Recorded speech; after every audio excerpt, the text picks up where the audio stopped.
Joyeuse pleine lune à tous. Cette vidéo a comme pour but de vous donner un petit rituel pour vraiment profiter le plus possible de l'énergie de la pleine lune qui est la plus grande énergie de la divine féminine. Et puis pour les gars, ça ne veut pas dire que c'est pour les femmes parce que les hommes aussi ont une partie, une énergie féminine. On a tous les deux en nous. Alors, c'est quoi une pleine lune? Une pleine lune, en théorie, c'est comme un chapitre qui se termine. Où est-ce qu'il a commencé? Il a commencé à la nouvelle lune du signe de la pleine lune. Exemple, aujourd'hui, c'est la pleine lune en Sagittaire. C'est un chapitre de la nouvelle lune qu'il y a eu en janvier en Sagittaire. Une pleine lune, ce que ça fait, c'est que ça met le spotlight, ça l'éclaire sur certaines places dans votre vie, dépendamment de où ce que vous avez le Sagittaire, exemple aujourd'hui, dans votre carte du ciel.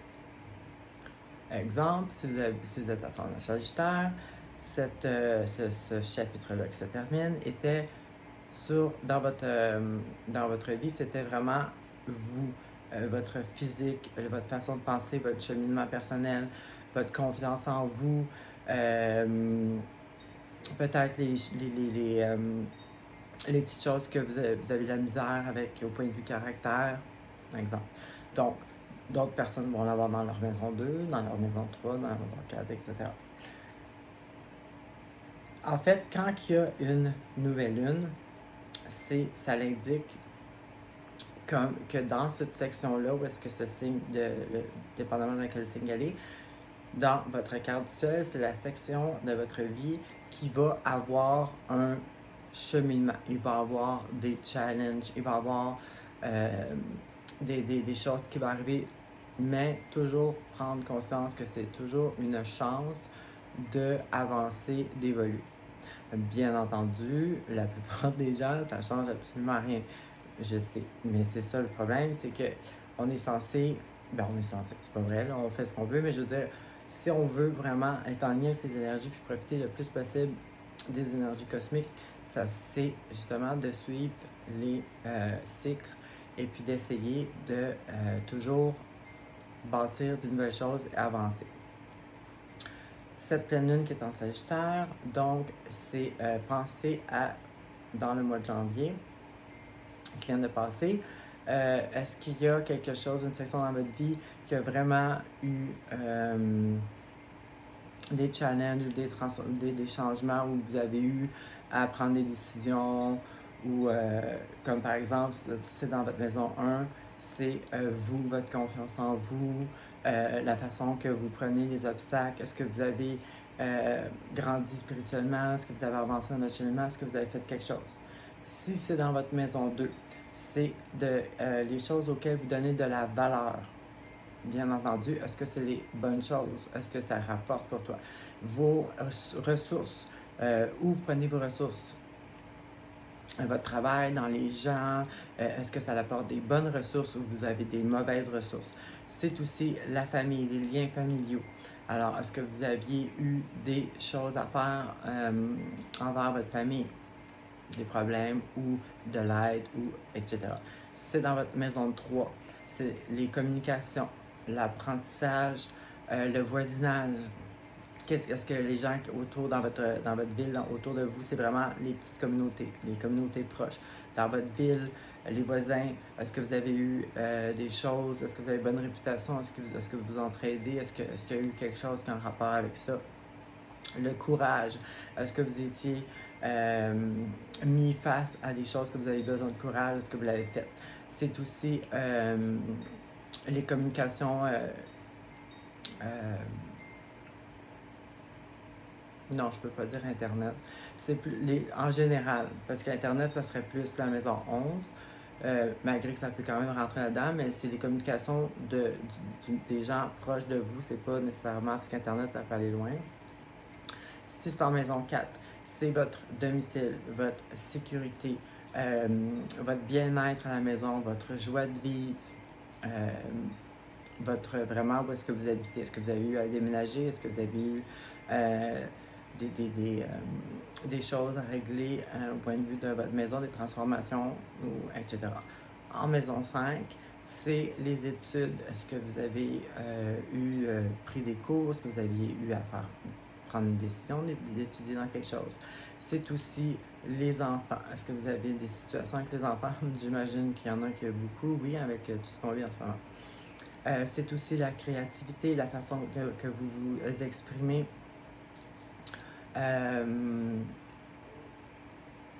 Ça peut aussi être les histoires d'un soir ou les petites dates qui durent pas longtemps, les amours qui sont pas vraiment des amours, des trucs comme ça. Si c'est en maison 6, c'est le quotidien, votre santé, la manière que vous êtes en service avec les autres. Ça peut être aussi les animaux domestiques. Est-ce que vous avez des situations avec les animaux domestiques? Le travail aussi, mais au point de vue, pas le lieu, mais plutôt la routine, ce que vous faites dans votre travail, ce que ça vous apporte. C'est les ennemis aussi. Avez-vous eu certaines situations avec des gens qui ne voulaient pas vraiment du bien? Si c'est en maison 7, c'est votre couple, les relations, tout ce qui, même si c'est vous qui êtes en amour avec quelqu'un, ou si vous essayez ou whatever, mais peut-être c'est pas ensemble, ça rentre là-dedans. C'est aussi vos désirs, qu'est-ce que vous voulez obtenir. C'est aussi les choses que vous trouvez belles. C'est aussi l'équilibre entre le matériel, le spirituel, la vérité, le pas vrai, les sentiments, comme je vous disais tantôt. Mais en général, c'est vraiment les relations amoureuses qui sont, là c'est les mariages, le mariage, c'est la vie de couple. Maison 8, c'est tout ce qui est, comme en ce moment, on pourrait prendre comme exemple, tout ce qui est complotiste. Toutes les choses qui sont, qu'il faut des recherches pour apprendre. Tout ce qui est ésotérique, le tarot, toutes les choses, la sorcellerie dans le bon sens, bien entendu, dans le mauvais sens aussi, les pierres, l'astrologie aussi va rentrer là-dedans, les histoires mystiques, là, qu'on ne sait pas trop, mystérieuses. C'est aussi les impôts, l'argent que vous devez ou eux qui vous doivent, l'argent des impôts. C'est aussi où ce qu'on où est-ce qu'on meurt pour renaître, qu'on se transforme. Bon, chez certaines personnes, c'est sûr que cette maison-là, dans leur carte ciel, des fois, elle n'est pas super puissante. Il n'y a pas de maison d'âme. On l'a tout en nous, mais je veux dire, chez certaines personnes, c'est majorité. Il y a des gens qui, on dirait, qui se renouvellent tout le temps, qui sont toujours, ils se transforment tout le temps. Bon, c'est du monde avec un Pluton ou une maison 8 super importante dans leur carte. C'est justement la place où est-ce qu'on laisse tout tomber, pas tomber, mais on lâche prise, si vous voulez. Puis on assume la douleur, les échecs qu'on a, puis on prend ça, on le transforme en force pour se transformer et puis devenir encore plus fort. C'est aussi c'est la section où toutes les choses qu'on veut cacher, qu'on veut pas que les autres sachent.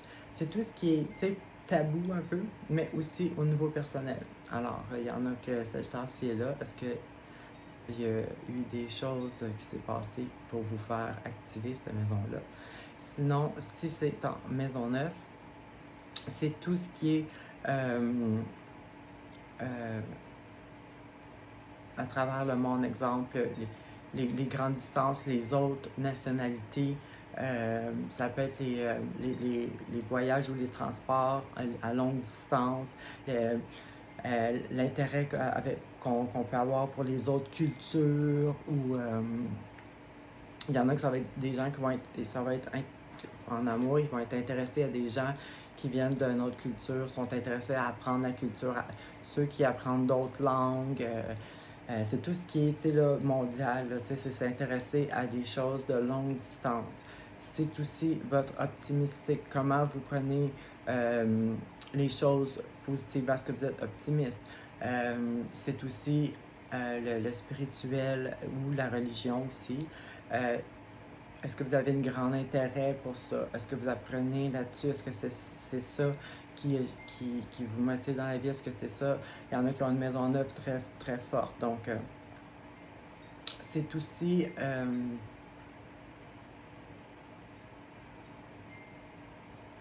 non, c'est tout. C'est ça. C'est tout ce qui est spirituel, religieux. Et puis, c'est aussi tout ce qui est les autres cultures, les longues distances. Il y en a que ça va être, tu sais, ils vont déménager à longue distance, des choses comme ça. Maison 10, c'est vraiment votre milieu de travail, votre atmosphère, où est-ce dans votre milieu de travail, vos compagnes de travail, comment est-ce que les gens vous voient au travail, comment est-ce que vous fonctionnez au travail. Ça aussi, ben c'est ça, vos qualités, vos défauts dans le travail, les gens, la relation avec les gens avec qui vous avez en travail. Bon, il y en a qui travaillent à la maison ou qui sont à leur compte, sont moins en contact avec les gens.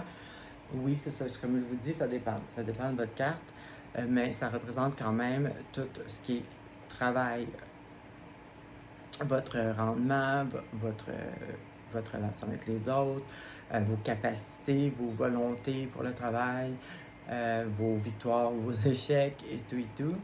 Maison 11, ça représente votre connexion. L'Internet, là, il rentre là-dedans. Votre connexion avec les autres, votre, vos comment est-ce qu'on dit ça dans les social médias, vos social médias, vos pages social médias, les contacts que vous avez, les échanges que vous avez, c'est aussi la façon dont vous prenez votre ressource ou de la façon dont vous vous prenez pour obtenir ce que vous voulez.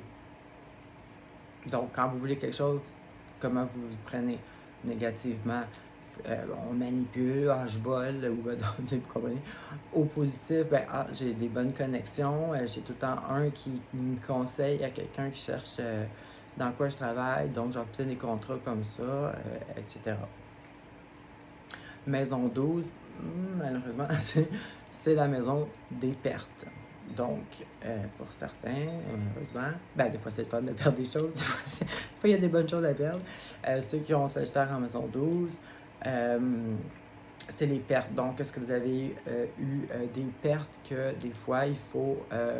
Des fois on ne sait pas, mais c'est avec le temps qu'on réalise que c'était pour le mieux. Bon, est-ce que vous avez eu des pertes positives, négatives, même si c'est négatif, il faut faire le travail sur soi et aller jusqu'à comprendre que c'est toujours pour le mieux ce qui nous arrive, même si des fois...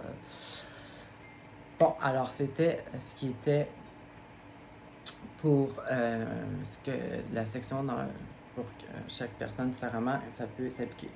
Pourquoi qu'elle est super importante? C'est parce que Pluton, en ce moment, il est rétrograde en Sagittaire aussi. Donc, définitivement, où est-ce que vous avez Sagittaire dans votre carte du ciel? Il y a vraiment quelque chose, bien entendu, il faut travailler sur soi-même pour avoir des changements, mais il y a vraiment quelque chose qui était sur le travail, qui était en travail, des événements qui se sont arrivés dans cette section-là de votre vie, justement pour que vous grandissez. Pluton rétrograde, ça veut dire qu'il est encore plus puissant. Là, 6 mois, il n'était pas rétrograde. Donc, en ce moment, si dans cette section-là du Sagittaire, vous n'avez pas réalisé qu'il y avait quelque chose, un challenge à faire, puis vous n'aviez pas travaillé vous n'avez pas travaillé sur vous, ben la pleine lune va éclairer, là c'est rendu un gros problème. C'est parce que vous n'avez rien fait, là il y a un gros problème. Là, la pleine lune va exposer ça, vous exposez ça. Là, bien entendu, ben, il va falloir que vous fassiez ben non, vous pouvez aussi passer tout droit, puis rien va changer. Il y en a qui ne changent pas, hein, qu'est-ce que tu veux que je te dise. Mais mettons qu'on va parler pour le positif. Pluton voulait que tu prennes power de toi-même, que tu surpasses ça, puis que tu te transformes en plus fort dans cette section-là. Donc, cette pleine lune va exposer soit l'accomplissement, le secteur fini qui se termine, et vous l'expose, vous le réalisez, vous êtes content, ce qui est ma position dans cette pleine lune-là, donc je suis très fière, et je suis sûre qu'il y en a d'autres comme vous. Alors, cette pleine lune-là va vous exposer ça vraiment, puis Pluton est là, donc elle va vous faire travailler. Deuxièmement, pourquoi aussi qu'elle est super puissante? Parce que aujourd'hui, le Gate Star de Sirius ouvrait. Et oui, Sirius, qui est un soleil spirituel, par exemple, qui représente Isis, la goddess égyptienne. Vous avez sûrement déjà entendu parler. Et non, ce n'étaient pas des gens, les dieux égyptiens ne n'étaient pas des gens qui ont existé. Ils l'ont mis en image, je veux dire, mais Isis, c'est Sirius. Pourquoi? Parce que Isis, c'est la mère, c'est celle qui protège, c'est celle qui éclaire le chemin pour Horus, exemple. Alors, Isis, c'est Sirius. En tout cas, je pourrais vous expliquer longtemps, là, parce que pour eux, les étoiles, c'était des âmes qui ne meurent jamais parce qu'ils sont tellement bonnes. Alors, Sirius, c'est un soleil qui est l'énergie super bénéfique spirituelle. Et puis, en ce moment, il est très proche de la Terre, donc on reçoit son énergie. Alors, méditez, connectez-vous si vous pouvez à Sirius. Vous pouvez même, moi, ce qui m'arrive, c'est que quand je ferme les yeux, je vois comme c'est comme s'il pleuvait des petits brillants ou des lumières. Vous pouvez voir des choses comme ça. C'est parce que vous recevez l'énergie de Sirius par votre chakra couronne et votre troisième œil. Est-ce que j'ai tout dit ce que je voulais dire?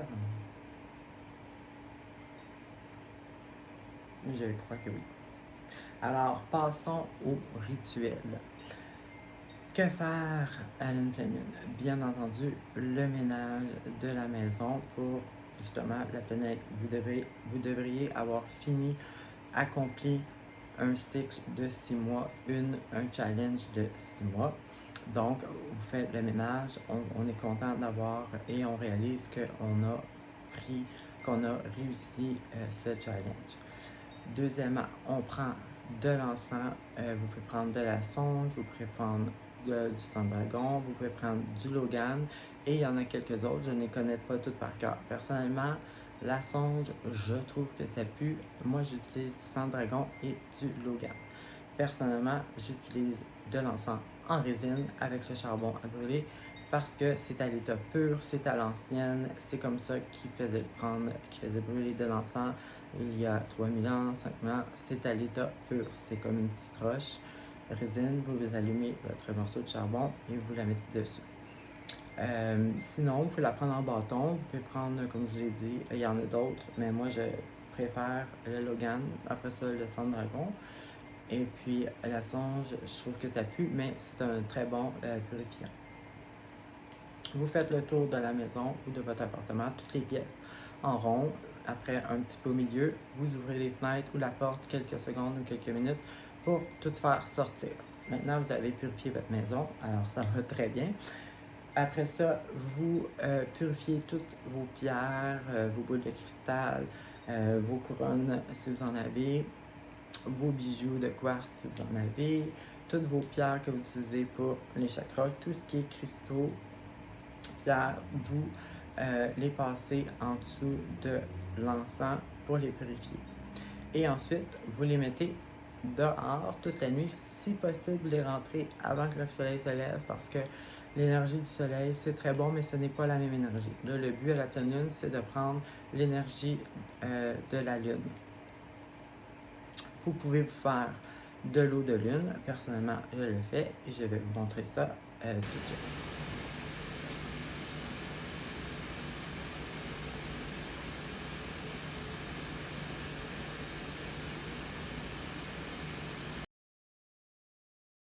Très simple, mettez de l'eau de source, bien entendu.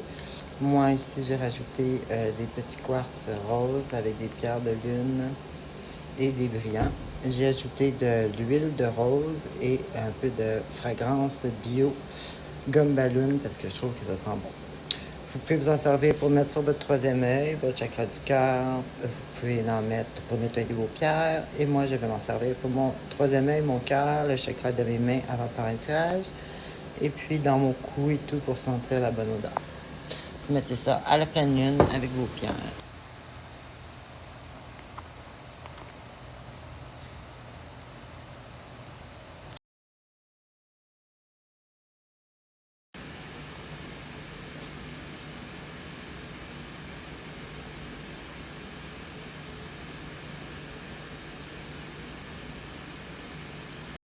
Très simple, mettez de l'eau de source, bien entendu. Moi, ici, j'ai rajouté des petits quartz roses avec des pierres de lune et des brillants. J'ai ajouté de l'huile de rose et un peu de fragrance bio gomme ballon parce que je trouve que ça sent bon. Vous pouvez vous en servir pour mettre sur votre troisième œil, votre chakra du cœur. Vous pouvez en mettre pour nettoyer vos pierres. Et moi, je vais m'en servir pour mon troisième œil, mon cœur, le chakra de mes mains avant de faire un tirage. Et puis dans mon cou et tout pour sentir la bonne odeur. Vous mettez ça à la pleine lune avec vos pierres. Alors voilà ce que j'avais pour cette pleine lune et le rituel de pleine lune. Je tiens à m'excuser, je me suis trompée tantôt. Quand j'ai dit que les dieux égyptiens n'étaient pas des personnes, c'était des étoiles, parce que c'était des bonnes âmes immortelles, si vous voulez. Je m'excuse, pas ça je voulais dire.